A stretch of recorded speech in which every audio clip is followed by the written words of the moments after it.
Coucou mes divas, comment vous allez? J'espère que vous allez bien. Moi je vais très bien. Merci à tous ceux qui sont abonnés à la chaîne Les Délits des Divas Rosées. Si vous me suivez pour la première fois, sachez que c'est une chaîne où on parle d'actualité, on parle de beauté, affairage, on parlera d'astuces, on fera des vlogs, on aura des conseils et bien sûr on aura le côté délit. Si vous suivez cette chaîne-là, merci de vous abonner, d'activer la cloche de notification. Ne ratez aucune actualité, aucun protéine, aucun story time. Nous avons une rubrique ici qui s'appelle Story Time. Et la Story Time va parler de mon histoire, mais aussi des histoires des internautes. On aura des histoires vécues. Ça peut être une histoire drôle ou pas. Aujourd'hui, dans le but du sujet, nous avons une story time d'une diva. Voilà, d'une délireuse de la Diva Gang.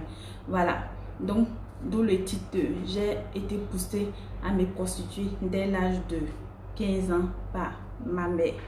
Voilà, le titre il est un peu choquant, mais c'est les réalités. Notre délireuse qui nous a écrit cette histoire, qui nous a envoyé son histoire pardonnée, nous a expliqué que dès l'âge de 15 ans, elle a vécu avec ses parents ici en Côte d'Ivoire. Voilà, elle est ivoirienne, aujourd'hui elle a 34 ans et elle a vécu en Côte d'Ivoire depuis son enfance. Et elle a eu une enfance vraiment normale. Tout se passait bien et tout, jusqu'à ce que son papa perde son boulot. Voilà, son papa a perdu son boulot, je pense bien. Elle était encore au collège et elle était à l'âge de 15 ans. Voilà, elle était à l'âge de 15 ans. C'est sa maman seule qui était à pousser, qui prenait charge, les prenait en charge, elle et ses frères et soeurs. Et il avait un moment vraiment, elle a dit, selon ses dires, elle était vraiment jolie, elle était superbe, elle était tout, les gens s'intéressaient à elle, mais elle n'avait que Dieu pour ses études et tout. Voilà.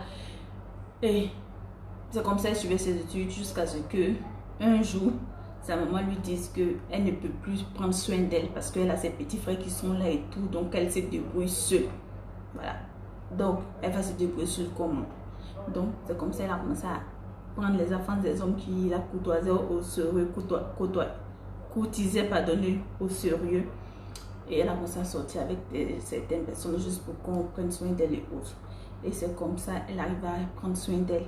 Et quand sa maman a vu que, désolée pour le langage terre à terre, voilà, j'explique ça comme ça pour que tout le monde puisse mieux comprendre. Et quand sa mère a vu que elle arrivait à prendre soin d'elle, elle arrivait à s'en sortir, sa maman a demandé qu'elle devait l'aider à prendre en charge ses frères et soeurs qui étaient là. Elle dit c'est là vraiment ses problèmes ont commencé.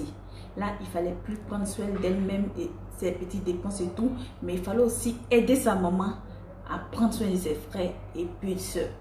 Donc c'est là qu'elle avait commencé. Elle était obligée d'aller chercher l'argent souvent pour envoyer. Les jours quand sa maman elle a envoyé chercher l'argent et qu'elle rentrait, elle n'avait rien. Maman la privait de nourriture et souvent même la menaçait de la battre. Donc vraiment c'était un calvaire pour elle. Donc elle était obligée de sortir avec le premier venu. Elle était obligée de coucher avec le premier venu pour pouvoir juste avoir de l'argent pour venir s'occuper, pour venir donner à sa maman pour qu'elle puisse avoir un peu de paix à la maison. Et elle dit son calvaire a duré de 15 ans jusqu'à 18 ans. À partir de l'âge de 18 ans, elle a croisé un homme là, celui qui est devenu aujourd'hui son mari avec qui elle vit. Quand elle a croisé ce dernier, il était vraiment bien beau et tout. Donc, il a pris, ils se sont mariés et tout. Aujourd'hui, elle vit en Europe, principalement en France. Ouais, elle est en France, elle est mariée, elle a 3 enfants. Mais là, elle n'est pas heureuse. Elle n'est pas heureuse parce que l'homme qu'elle a épousé là, elle a épousé pour sortir de son calvaire qu'elle avait. Elle n'a pas épousé par amour, elle n'a pas épousé parce qu'elle l'aimait. Elle a épousé juste parce qu'elle vivait un calvaire en ce moment-là. Elle vivait un cauchemar chez elle à la maison. Elle était maltraitée, parce qu'elle devait aller se prostituer en quelque sorte. La prostitution, c'est pas aller te mettre en bordure de trottoir et puis manger chewing-gum. Donc, c'est pas ça selon la prostitution. On a plusieurs formes de prostitution et c'est cette prostitution-là même qui est maintenant la plus courante en fait. Sortir plusieurs gars ou sortir un homme qu'on n'aime pas pour de l'argent. Donc, c'est dans ce calvaire de prostitution elle était et ce dernier est venu et puis elle a aimé et est venu la tirer de l'histoire. Donc, elle est partie sans être sûre vraiment de ses sentiments pour ce gars. C'était une porte d'échappatoire pour elle.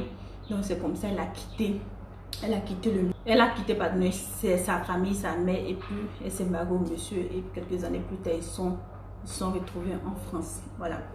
Donc ils sont en France, ils ont eu 3 enfants selon elle, mais aujourd'hui, elle n'aime pas, elle se rend compte qu'elle n'aime pas son mari, elle n'est pas heureuse dans son foyer. Voilà, elle ne sait pas que faire. Elle est dépassée par les événements. Donc aujourd'hui, elle a 34 ans. Donc de 18 ans, elle a croisé l'homme qu'elle descendait jusqu'à 34 ans. Voilà. Elle trouve qu'elle ne l'aime pas. Et voici l'histoire, je ne sais pas, je ne sais que faire. C'est quand le message m'est parvenu, je ne sais que faire. Donc mes ma chérie, vous pouvez laisser vos avis dans le strict minimum, le strict respect. Voilà. Donnez ce que vous pensez. Si vous pouvez aider cette soeur-là qui est en souffrance, qui est en détresse, vos avis sans insulter, vos avis sans juger. Parce que je sais qu'elle me suit et elle va écouter, elle va vous lire. Donc voilà, si vous n'avez rien de gentil à dire, merci de passer. Voilà, c'était notre story time d'une délireuse qui est là. Donc voilà, j'espère que vous serez une aide pour elle. On est tout un gang ici de délireurs et de délireuses. Donc voilà, si vous avez aussi des histoires à raconter, des histoires à partager, qu'elles soient tristes, qu'elles soient drôles, qu'elles soient, je sais pas, merci de l'envoyer à l'email présent. Je vous aime, ma team, je vous aime, les délireurs et les délireuses. C'était les délices de Diva Rosie. À bientôt pour une nouvelle vidéo.